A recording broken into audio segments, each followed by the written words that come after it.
I was going to call this video explosions heard on the burning sinking ship. Sorry, but I don't know if I'll really put the name like that, because I want to get at some economic ideas which are kind of important, but a lot of analysts, they just brush it aside. Actually, I learned this from Peter Schiff, and he was talking about some stock valuation for dot-com companies, and then he was saying that he was trying to evaluate these companies when they were at the height of their, internet frenzy, and then he was coming up with this criteria that how much in money and resources does it cost to replace a given dot-com company? How much money should I put in? How many people should I hire? What efforts do I need to put in manpowers to deal with the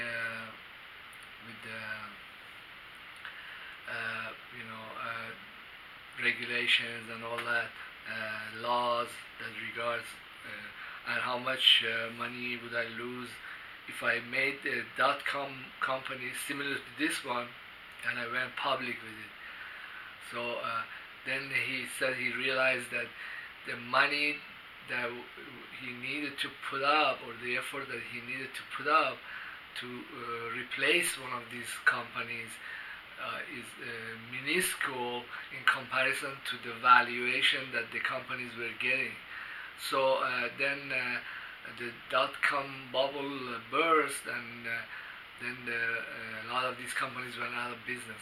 So I think this is a very good criteria for valuation of companies, that how much effort or what level of technology or what level of manpower or money do you need to replace this company.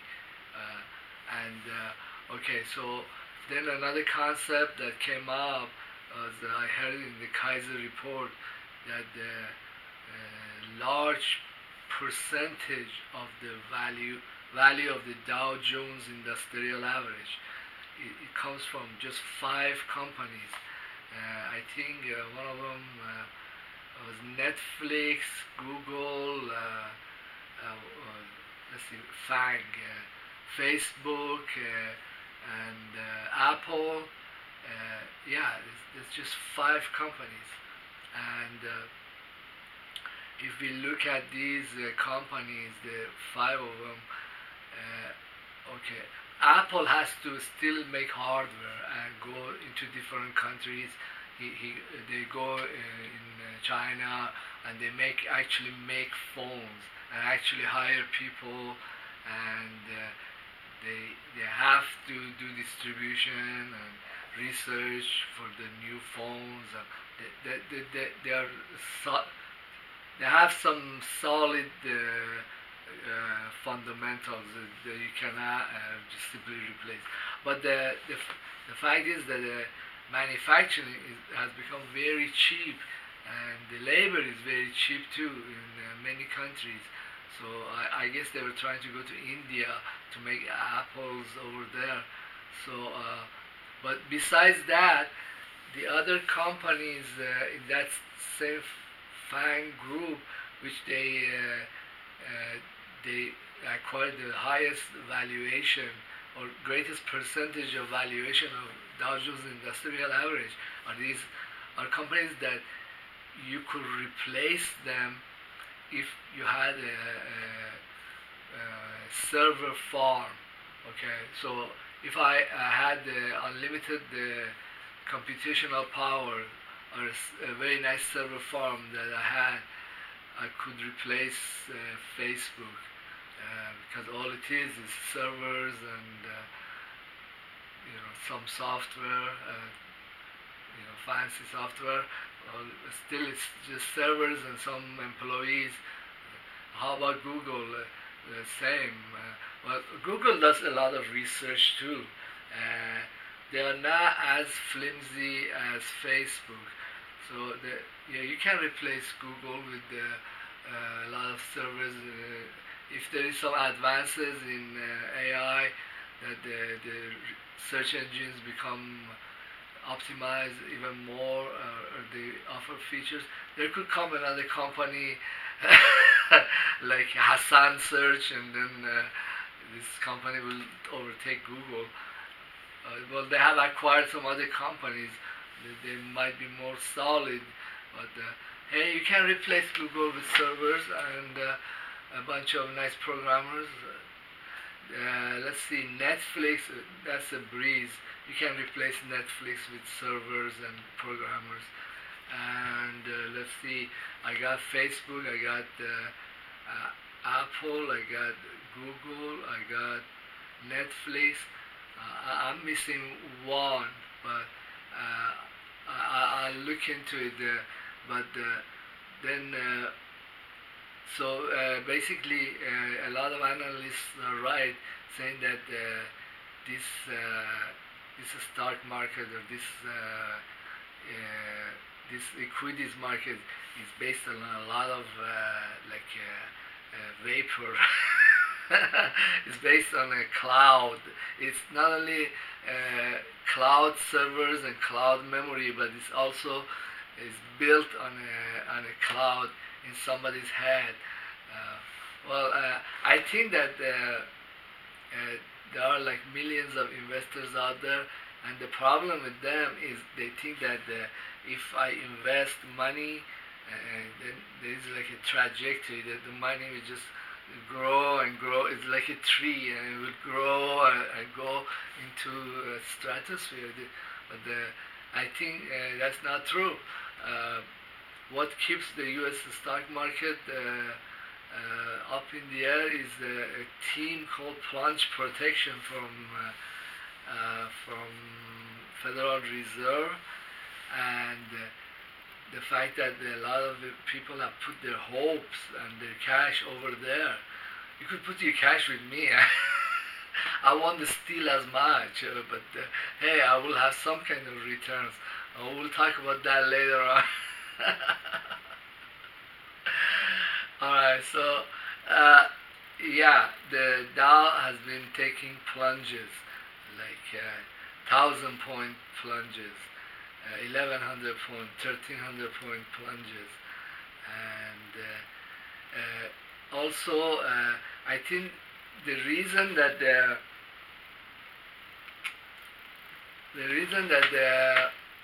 they have become so screwed up lately is because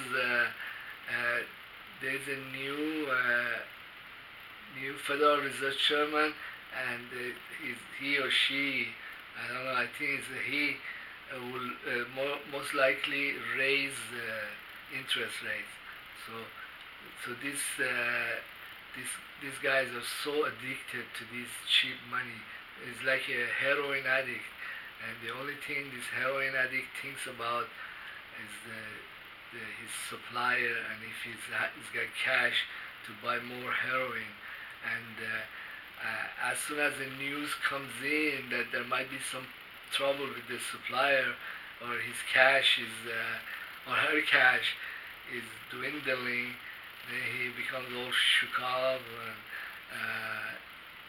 ready to fall apart, which is exactly what's going to happen to the stock market or Dow Jones.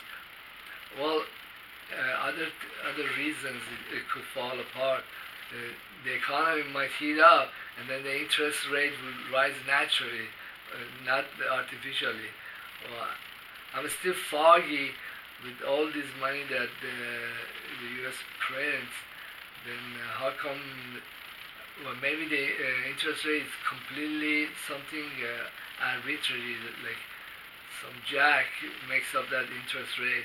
Because there seems to be nothing natural about it, or dependent on the economy, or seems very artificial.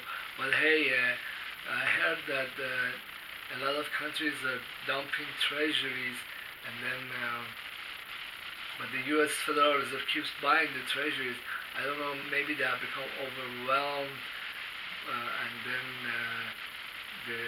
some people are going around Federal Reserve and selling the treasuries cheaper, and then forcing the interest rate up. I don't know. They hide all this information. There's like a handful of people, they know exactly what's going on, and the rest of us, we have to tune in either Kaiser report or listen to old news from Peter Schiff. But I like his philosophy. He seems to be very smart. Is usually an analyst that you cannot BS him around him. He's just, but maybe in the future the fundamentals of the company will become significant, and this probably will happen after a huge crash. And I don't know.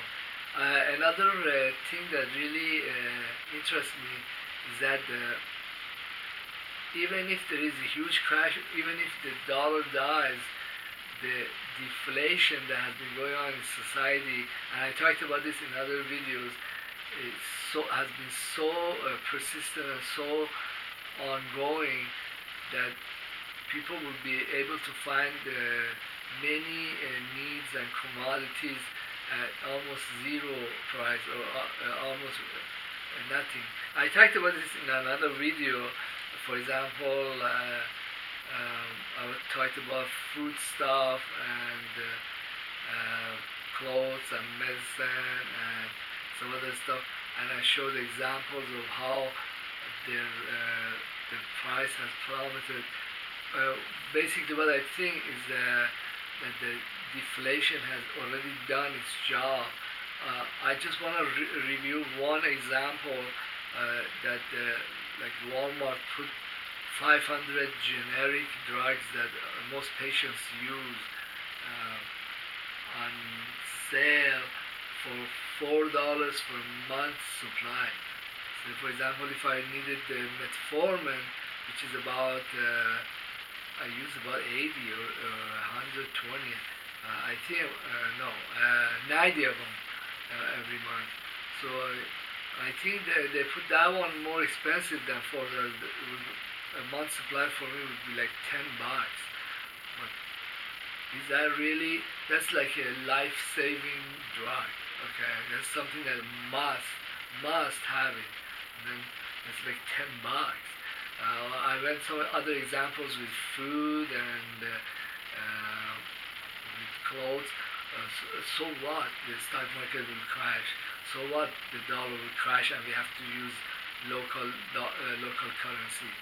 If the society already knows how to make the stuff it needs at such ridiculous prices, then so what?